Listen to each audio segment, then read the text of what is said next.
이라는 제목으로 말씀 함께 살펴보겠습니다. 오늘 함께 읽었던 이 본문은 죄송합니다. 조명이 꺼져 있어서 지금 화면이 상당히 어둡게 나오고 있습니다. 네, 감사합니다. 네, 감사합니다. 지금은 너무 밝은 것 같습니다. 네, 감사합니다.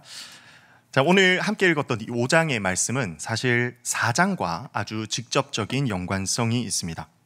4장의 주인공은 느부갓네살 왕인데 이는 실질적으로 바벨론 제국의 첫 번째 왕이었습니다.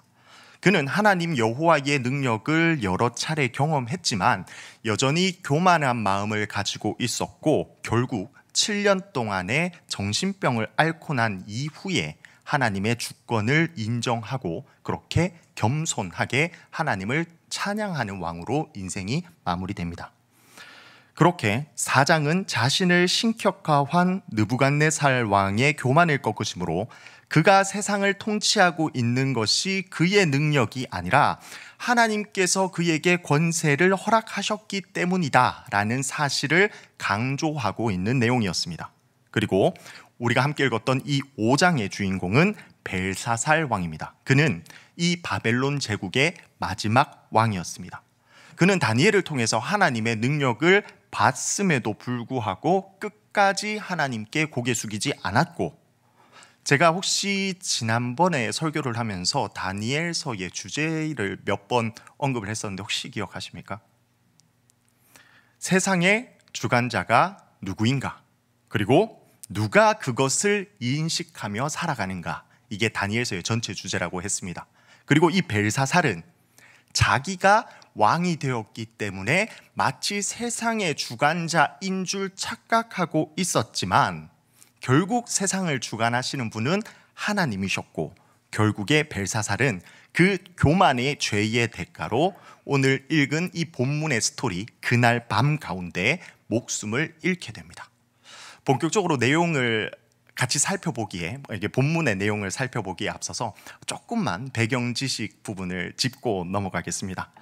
벨사살 왕은요, 사실 성경에서 기록하고 있기는 하지만 고고학적 증거를 찾아볼 수가 없었습니다. 고고학적 증거에 의해서는 자료상으로는 나보니두스 왕이라는 사람이 바벨론 제국의 마지막 왕으로 대부분 기록되어 있었습니다. 나보니두스 왕은 그렇게 중요한 사람은 아니기 때문에 기억하실 필요는 없습니다. 그래서 이제 성경을 공부하는 학자들까지도 자유주의에 있는 그러한 학자들도 이 벨사살 왕은 성경이 만들어낸 허구의 인물이다 이렇게 이야기하기까지 합니다. 그러나 19세기 후반에 나보니두스 왕 관련 문서가 많이 발견되면서 벨사살 왕이 실존했다라는 사실이 증명되기 시작합니다. 19세기 말이기 때문에 사실 역사적으로 봤을 때, 신학의 역사적으로 봤을 때는 아주 최신이라고 이야기할 수 있는 거죠. 그러니까 고고학자들도 그렇게 부정하고 있었는데 성경이 주장했던 내용이 역사적으로 오히려 증명되는 놀라운 사건이 이렇게 신학계에서 벌어지게 된 겁니다.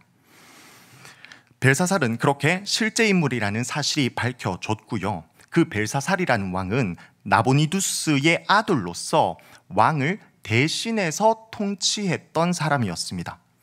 다니엘에서는 느부갓네살 4장에 느부갓네살이 나왔다가 바로 벨사살로 이어지고 있지만 사실은 그 사이 생략된 역사 가운데에서 우리가 성경에서 한 번쯤은 들어봤던 인물 에윌무로닥이라는 왕을 포함하여 4명의 왕이 그 사이에 존재하고 있음을 보여주고 있습니다.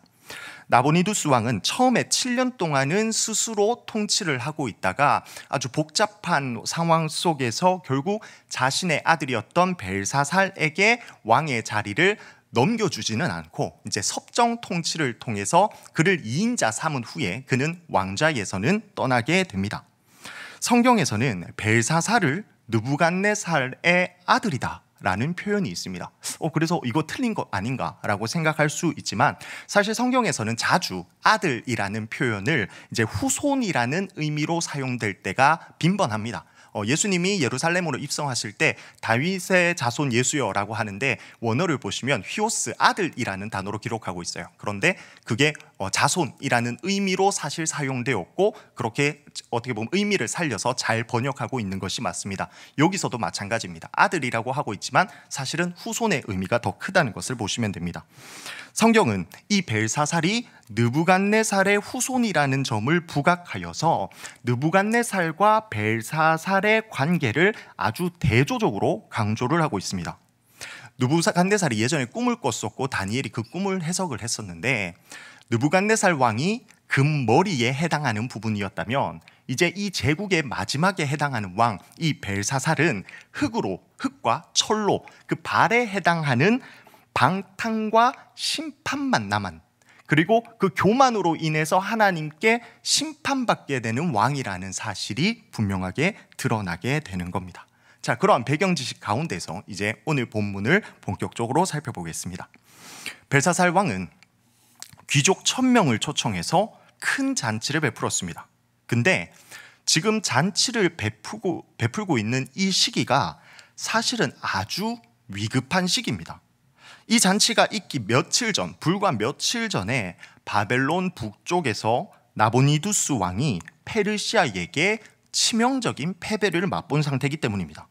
사실상 지금 벨사살 왕이 이 바벨론 성에 있기는 하지만 이 바벨론 성을 제외한 나머지 지역은 온 바벨론 제국은 페르시아에게 거의 넘어간 것과 다름없는 상태의 그러한 상황이었습니다.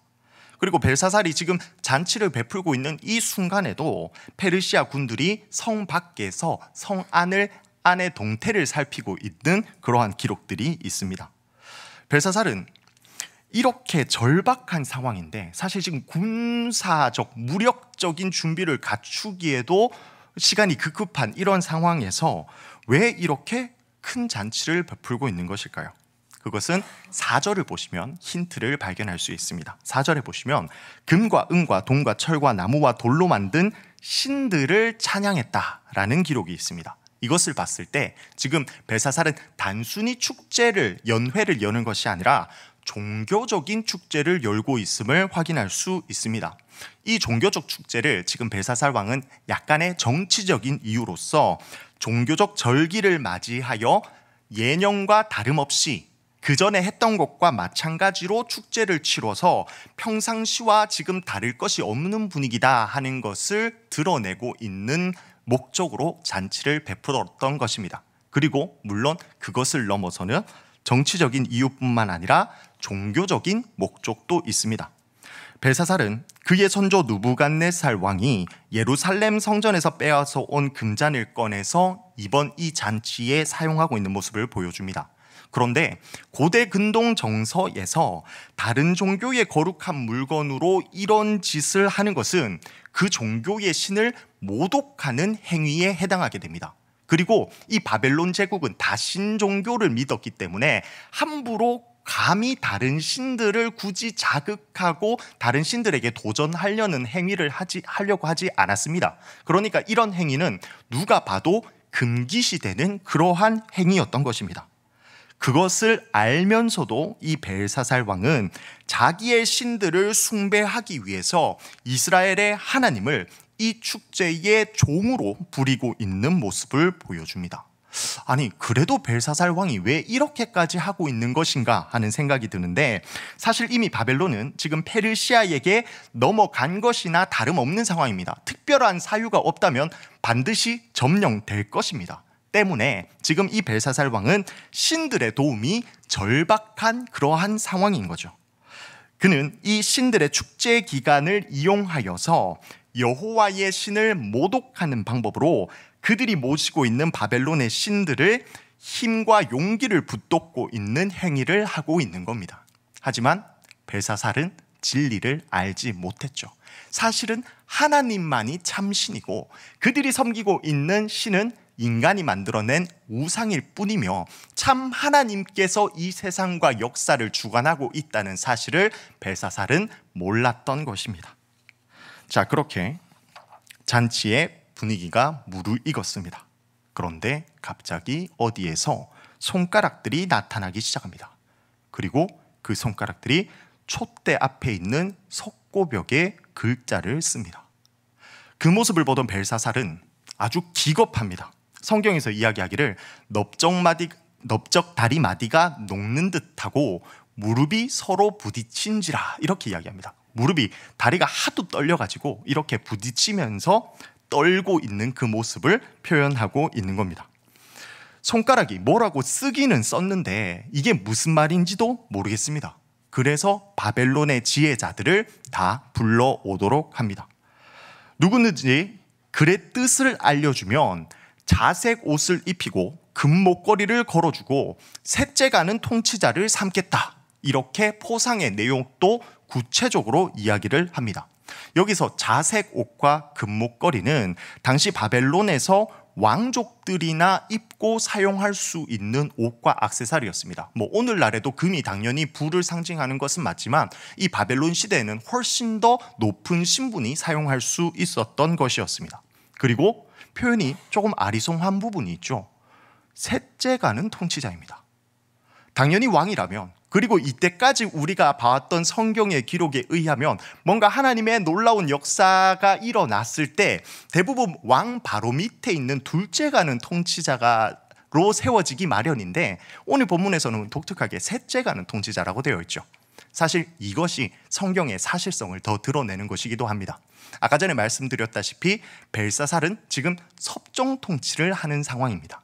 그러니까 2인자, 지금 벨사살은 이 국가의 2인자 위치에 있는 상태이고 그보다 가장 높은 상태, 셋째 가는 통치자로 삼을 수 있는 권세를 가지고 있는 것입니다. 이렇게 성경은 그 벨사살이라는 인물의 역사적 정황은 모르는 상태에서 이 역사 자체가 얼마나 역사적으로 사실인가를 스스로 증명해 보이고 있는 단어이기도 한 것입니다. 아무튼 그렇게 많은 포상이 걸려왔기 때문에 지혜자들이 많이 몰려들었지만 벽에 새겨진 글의 뜻을 해석할 수 있는 자는 아무도 없었습니다. 그래서 왕은 훨씬 더 큰 두려움에 빠질 수밖에 없었습니다. 물론 그 글씨 자체가 모르는 문자는 아니었습니다. 그러나 그 문자 자체의 의미가 너무 아리송하고 해석이 불가능한 그러한 형태였습니다. 이때 이제 해석처럼 등장하는 한 사람이 있으니 바로 왕비입니다. 그런데 2절에 보시면요, 왕후와 후궁이 잔치에 이미 참여하고 있는 상태라는 것을 기록하고 있습니다. 때문에 여기 나오는 왕비는 이제 벨사살 왕의 왕비가 아니라 그의 어머니 왕비로 추정할 수 있습니다. 그리고 당시 왕비는 아주 정치적인 영향력이 상당했기 때문에 이런 자리에서 공식적으로 발언할 수 있는 권한이 있었습니다.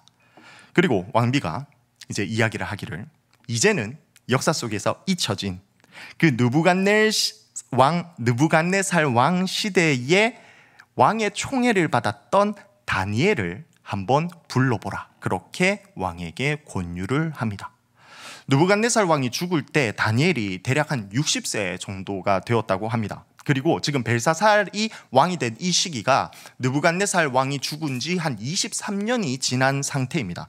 그러니까 다니엘의 나이는 대략적으로 봐도 80세가 넘는 엄청난 노인의 상태라는 것을 알 수 있죠. 어떻게 보면 이제 은퇴를 해서 그렇게 역사의 무대 뒤편에 있다가 또 이렇게 하나님의 부르심이 있어서 사람의 입술을 통하기는 했지만요, 하나님의 부르심이 있어서 다니엘이 다시 이 역사의 무대에 등장하게 됩니다. 다니엘이 이곳에 왔더니 벨사살 왕이 다니엘에게 이렇게 이야기합니다. 13절입니다. 한번 띄워주시겠어요? 뒷부분에 제가 읽겠습니다. 내가 나의 부왕이 유다에서 사로잡아 온 유다 자손 중에 그 다니엘이냐. 이렇게 벨사살 왕이 다니엘을 보자마자 이렇게 이야기를 합니다. 사실 이 말 보면 딱 알 수 있듯이 벨사살 어머니가 벨사살에게 다니엘을 소개해 주듯이 이야기했던 것보다 이미 다니엘에 대한 정보가 더 많이 있다는 것을 볼 수 있습니다. 그래서 아까 전에 지혜자들 다 불렀을 때 다니엘을 일부러 초청하지 않은 것이 아닌가 하는 합리적인 의심도 할 수 있는 것이죠. 다니엘은 이미 바벨론 안에서 총리의 지위를 얻었던 사람입니다. 그리고 바벨론식 이름 벨드사살이라는 이름도 있습니다. 느부갓네살 왕도 사장에서 그를 부를 때 벨드사살이라 불렀고, 왕비도 그를 부를 때 벨드사살과 다니엘의 이름을 교차식으로 그렇게 불렀던 것이 드러납니다. 그러나 벨사살은 굳이 다니엘의 포로 신분을 끄잡아내고, 네가 나에게 부왕이 유다에서 잡아온 그 유다 자손이냐, 너 우리나라의 그 포로 맞지? 하고 히브리식 이름, 그 포로로서의 신분을 각인시키는 히브리식 이름 다니엘이냐, 이렇게 이야기하는 것을 강조해서 이야기하는 것을 볼 수 있습니다. 이는 다니엘과 자신의 분명한 신분 차이를 느끼게 하기 위함이었습니다. 나는 왕이고 너는 포로에 불과하다 하는 그 자세로 어떻게 보면 다니엘을 압박하고 있는 것을 볼 수 있는 것이죠. 다니엘도 그러한 왕의 태도를 알았습니다. 그래서 이렇게 이야기합니다. 예물은 왕이 갖고 상급은 다른 사람에게나 주십시오. 그리고 바로 다른 말을 붙이지도 않고 왕이 물었던 그 문자에 대해서 해석하기 시작합니다. 사실 다니엘은요, 다른 왕들 앞에서 이렇게 시니컬하게 이야기하는 사람이 아니었습니다. 느부갓네살 왕 앞에 섰을 때 왕에게 안부 인사도 하고 그에게 표할 수 있는 최대한의 존중을 다해서 인사를 나눴던 사람이었습니다. 그러나 그 태도와 비교해보면 지금 다니엘이 보고 있는 벨사살이 어떤 인물인지, 또 다니엘이 그를 어떻게 평가하고 있는지를 우리는 간접적으로 엿볼 수 있는 겁니다. 자, 그리고 본격적으로 성경은 다니엘이 그 문자를 해석하는 것으로 넘어갑니다. 왕이시여, 지극히 높으신 하나님께서 왕의 선조 느부갓네살에게 이 나라와 큰 권세와 영광을 주었습니다. 그래서 모든 사람들이 그의 앞에서 떨며 그 왕을 두려워하였습니다. 그랬더니 느부갓네살 왕은 마음대로 사람을 죽이기도 하고 살리기도 하고 높이기도 하고 낮추기도 했습니다. 그렇게 자신이 통치자인 양 교만하게 행했더니 하나님으로부터 그 왕위를 빼앗겨서 들짐승처럼 살게 됩니다. 그리고 비로소 그 왕은 깨닫고 왕이라는 직책이 하나님의 뜻대로 세워지는 줄을 깨닫게 됩니다. 그렇게 느부갓네살 왕은 고생 가운데에서 진리를 깨달았는데, 당신은 느부갓네살 왕의 후계자로서 선왕의 일을 다 알고 있으면서도 하나님을 거역하고 여전히 교만한 상태로 남아 있습니다. 심지어 종교적 잔치를 하면서 하나님의 거룩한 그릇을 술잔으로 사용하고 있는 것이 아닙니까? 보지도 듣지도 알지도 못하는 금과 은과 구리와 새와 나무, 돌로 만든 신상은 지금 찬양하고 있으면서 도리어 왕의 호흡과 그리고 왕의 모든 길을 주관하고 계시는 그 하나님께는 영광 돌리지 않고 있는 상태입니다. 그래서 이 손가락이 나와서 이 글을 기록했습니다. 이 글자는 이것이니 메네메네 데겔 우바르신입니다. 메네는 계산하다라는 의미입니다. 하나님이 이미 왕의 나라의 시대를 계산하여서 그것을 끝나게 하셨음을 의미합니다. 데겔은 무게를 달다, 저울로 달다라는 의미인데, 왕을 저울에 달아 보았더니 부족함이 있었다라는 것을 의미합니다. 우바르신은 나누다라는 의미인데, 왕의 나라가 이제는 나뉘어져서 메대와 페르시아 사람에게 왕이 하나님께서 넘겨주실 것을 의미하고 있습니다. 결국 이 벨사살 왕이 기준 미달하였기 때문에 하나님 보시기에 하나님의 저울 앞에서 하나님이 그 왕위를 빼앗아서 메대와 페르시아에게 넘겨줄 것을 예언하고 있는 것입니다.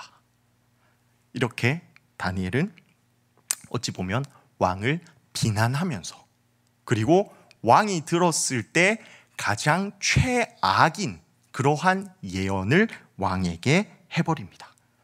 사실 아무리 하나님께서 이 말은 조금 그렇기는 합니다만, 일단 권세를 가지고 있는 사람은 벨사살 왕이에요. 충분히 다니엘을 죽일 수 있는 결정권을 가진 사람이 벨사살 왕, 현재에도 그러하다는 말이죠. 그러나 다니엘은 이렇게 신랄하게 하나님의 뜻을 그 앞에서 선포할 수 있는 왕이었습니다. 왜 그렇습니까? 그에게는 어떠한 사심도 없었기 때문입니다. 이번에 한턱 잘해가지고 내가 많은 재산과 많은 권세, 그래 셋째 가는 권세자, 내가 은퇴했지만 이제 다시 한번 이 현장에 들어가서 힘있게 한번 누려봐야지 하는 그러한 사심이 조금도 없었기 때문에, 그리고 세상을 주관하는 분이 누구인지 명확히 알았기 때문입니다. 벨사살이 왕의 직분에 있는 것처럼 보이지만 결국 이 세상을 지배하시는 분은 하나님이라는 사실을 또 이번 기적을 통해서 훨씬 더 명확하게 깨달았던 거죠. 그래서 그는 그렇게 직언을 왕에게 날릴 수 있었습니다.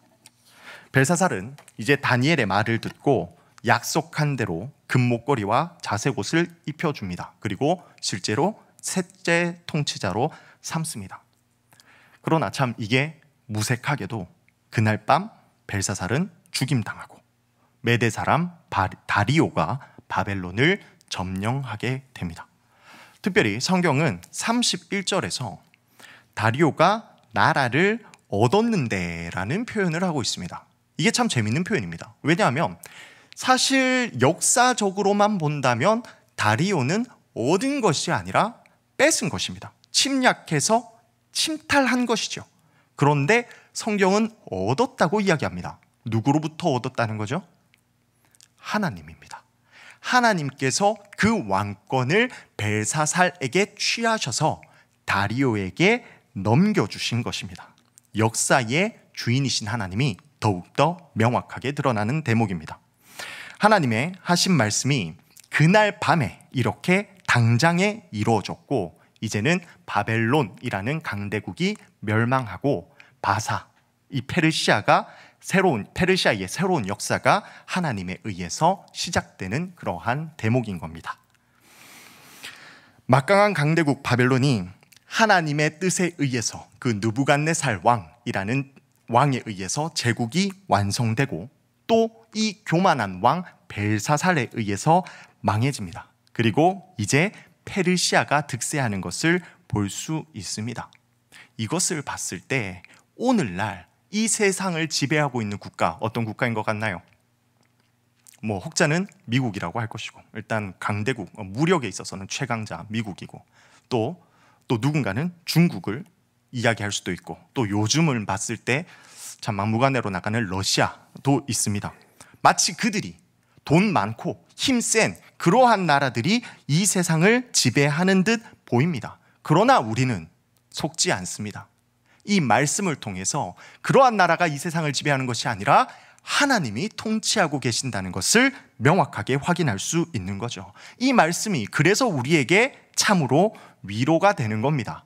정말 세상 앞에서 주눅들고 그저 한없이 연약하기만 한 것 같으나 우리의 백이 진정으로 세상을 주관하고 계시는 하나님이시기 때문에 우리는 그 어떤 것도 두려워할 필요가 없는 겁니다. 그리고 그 하나님은 자기 백성을 끝까지 기억하시고 참으시고 인도하시고 보호하시는 것이죠.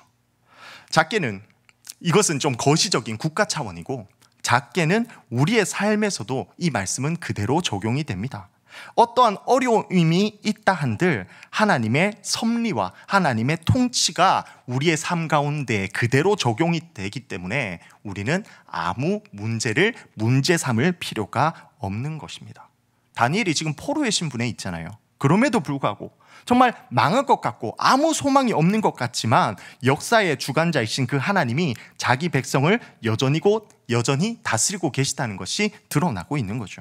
그 하나님께서 우리의 삶도 책임지시고 반드시 하나님의 그 선하신 뜻대로 우리를 인도해 나가실 것입니다. 그러나 이 말씀은 단순히 위로로만 끝나는 것도 아닙니다. 하나님을 무서운 줄 모르고 그렇게 기고만장하고 있는 사람에게는 너무나 무서운 경고의 말씀도 됩니다. 이 세상이 다 내 뜻대로 되는 줄 알고 교만하여서 자기 중심적인 삶을 살아가는 그 사람을 하나님께서 한순간에 치셔서 하나님 앞에서 그 모든 권세를 받기에 합당한 자들에게 하나님은 넘겨주신다는 이 말입니다. 때문에 우리는 정신을 똑바로 차려야 합니다.